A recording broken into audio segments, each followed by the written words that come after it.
डर सबको लगता है। छलावा। रामपुर गांव के रहने वाले सुदीप की बारात दुल्हन लेकर वापस लौट रही थी। सुदीप अपनी पत्नी के साथ कार में था और बाकी के लोग बस में। सुदीप की कार बस के साथ साथ ठीक उसके पीछे चल रही थी।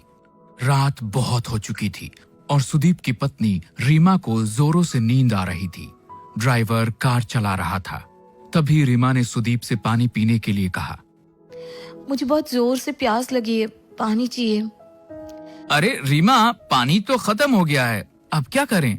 गांव पहुंचने में तो अभी काफी देर लगने वाली है। लेकिन इतनी देर प्यासी कैसे रहूंगी? आप लोग परेशान मत होइए, यहाँ आगे एक जगह पानी मिल जाएगा।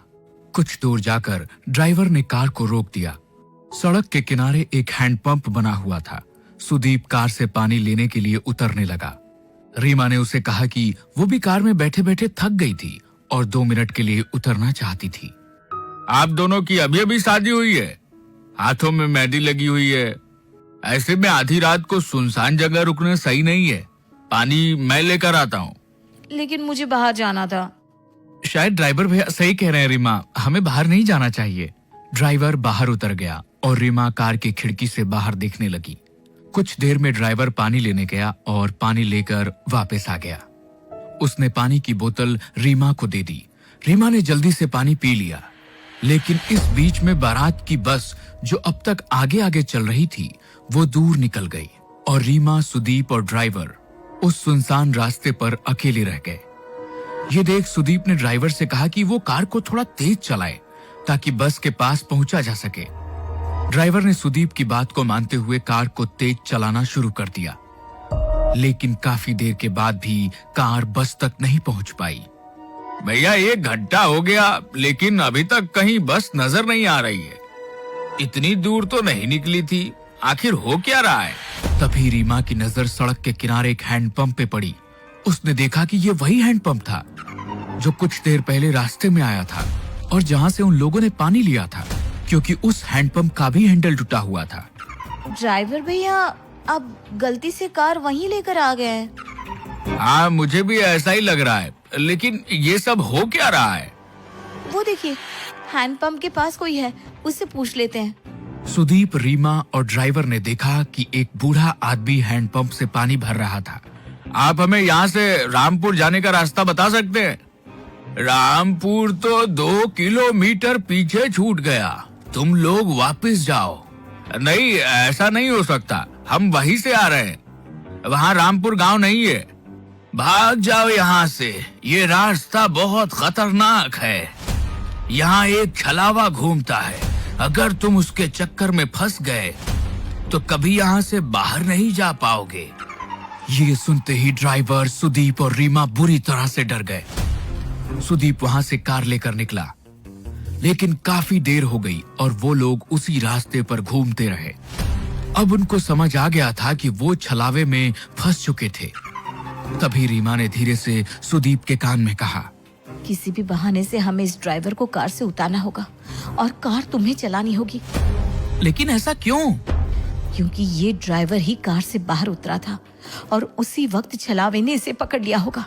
अगर हमने इसे यहीं छोड़ दिया तो हम बच सकते हैं। सुदीप रीमा की बात मान लेता है और ड्राइवर को कार रोकने के लिए कहता है। उसके बाद सुदीप खुद भी कार से उतर जाता है और ड्राइवर को बाहर आने के लिए कहता है। ड्राइवर बाहर निकलता है और सुदीप उसे धक्का देकर खुद गाड़ी में बैठ जाता है। सुदीप और रीमा वहां से भाग निकलते हैं। कुछ दूर जाने पर उन्हें अपनी बारात वाली बस नजर आती है।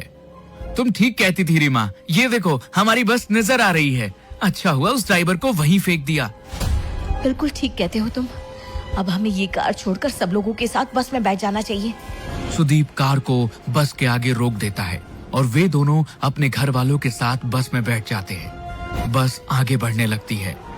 थोड़ी देर बाद सुदीप की नजर बाहर हैंडपंप पर पड़ती है।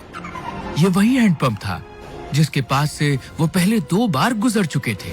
अब सुदीप को समझ नहीं आ रहा था कि ड्राइवर तो वहीं रह गया, फिर आखिर ये छलावा उसे अब भी क्यों हो रहा था। सुदीप ने ये बात अपने रिश्तेदारों को बताई। हम सब लोग एक छलावे में फंस चुके हैं, इससे बाहर कैसे आना है कोई नहीं जानता। लेकिन बेटा, ये छलावा होता क्या है? पापा, जब कोई इंसान एक्सीडेंट में मर जाता है तो उसकी आत्मा ऐसे सुनसान रास्तों पर भटकती रहती है और लोगों के सामने ऐसा भ्रम पैदा करती है कि वे आगे बढ़ रहे हैं, लेकिन वो उसी जगह पर घूमते रहते हैं। हम कभी अपने गांव रामपुर नहीं पहुंच पाएंगे। सुदीप की बात सुनकर सब लोग बुरी तरह से डर जाते हैं। तभी रीमा उठकर खड़ी हो जाती है।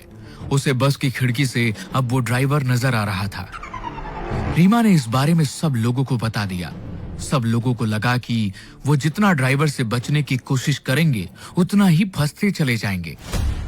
इसलिए उन्होंने बस को रोका और ड्राइवर को बस के अंदर बुला लिया। इस छलावे से हम कभी बाहर नहीं निकल पाएंगे अगर हमने उसे अपने से दूर नहीं किया। तुम ही वो छलावा हो, इसलिए अब तुम्हें मरना होगा। अपनी जान बचाने के लिए खत्म कर देंगे। ऐसा कहते ही सुदीप और उसके पापा मिलकर ड्राइवर को मार देते हैं। कुछ ही देर बाद वो अपने गांव रामपुर पहुंच जाते हैं। वहां पर रीमा का स्वागत किया जाता है, लेकिन रीमा जैसे ही सिंदूर वाले पैर लेकर आगे बढ़ती है, उसके पैरों के निशान नहीं बनते। ये देखकर सब हैरान रह जाते हैं। बहू के पैरों के निशान क्यों नहीं बन रहे? इसका मतलब हमारी बहू के ऊपर कोई बुरी आत्मा का साया है। अब क्या करें? ये हमारी बहू नहीं बल्कि वो बुरी आत्मा है जिसकी वजह से हम फंस चुके हैं। नहीं, ऐसा नहीं है। मैं रीमा हूँ। मेरे साथ कुछ मत कीजिए प्लीज। अगर हमने तुझे छोड़ दिया तो हम सब मारे जाएंगे। नहीं, ऐसा मत कीजिए।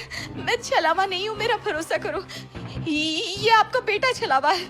ये आपको जैसा दिखा रहा है ना, सब कुछ वैसा ही नजर आ रहा है। लेकिन कोई भी रीमा की बात पर यकीन नहीं करता।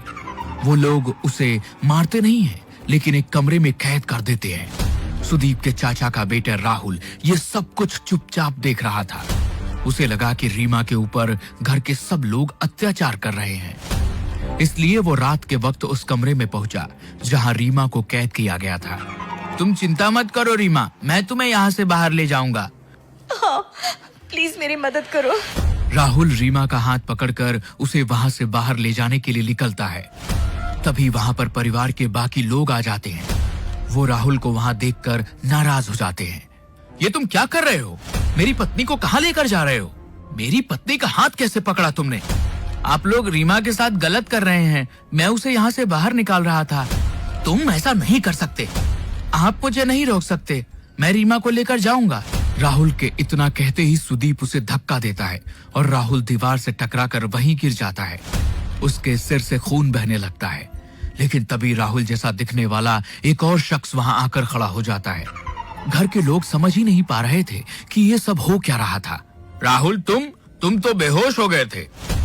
ये सब क्या हो रहा है? ये सब इस रीमा की वजह से हो रहा है। हमें इसका कुछ करना होगा। ठीक कहती हैं आप माँ। सुदीप आगे बढ़कर रीमा के बाल पकड़ लेता है और उसे खींचकर दीवार में धक्का देने की कोशिश करता है। रीमा झटके से दीवार से टकरा जाती है और तभी एक जोरदार चीख सबके कानों में सुनाई देती है। लेकिन यह चीख रीमा की नहीं बल्कि सुदीप की थी। रीमा ने पास में पड़े हुए एक डंडे से सुदीप के सर पर वार किया, जिसके वजह से उसके अंदर मौजूद छलावे का साया उसका शरीर छोड़कर बाहर निकल गया। सुदीप कुछ देर के लिए बेहोश होकर गिर पड़ा, लेकिन बाद में सब कुछ ठीक होने लगा। असल में छलावा और किसी के अंदर नहीं बल्कि खुद सुदीप के अंदर था। ये जैसा जैसा हमें दिखा रहा था वैसा ही नजर आ रहा था। लेकिन अब वो साया यहाँ से जा चुका है और अब कभी यहाँ वापस नहीं आएगा। लेकिन तुम्हें कैसे पता चला? मुझे इस पर शक हुआ क्योंकि मैंने ही कहा था शायद ड्राइवर छलावा है और इसने उसे मार दिया। उसके बाद इसने मेरे पैरों के निशान गायब करके सबका शक मेरे ऊपर डाला। लेकिन जब आप लोगों ने मुझे मारा नहीं बल्कि मुझे कमरे में बंद कर दिया। जब राहुल मुझे बचाना आया तो उसने मेरा हाथ पकड़ा ही नहीं था। छलावे की वजह से सबको ऐसा नजर आ रहा था। सुदीप ने उसे मारने की कोशिश की। तब मुझे समझ में आ गया कि असली छलावा सुदीप के अंदर मौजूद था।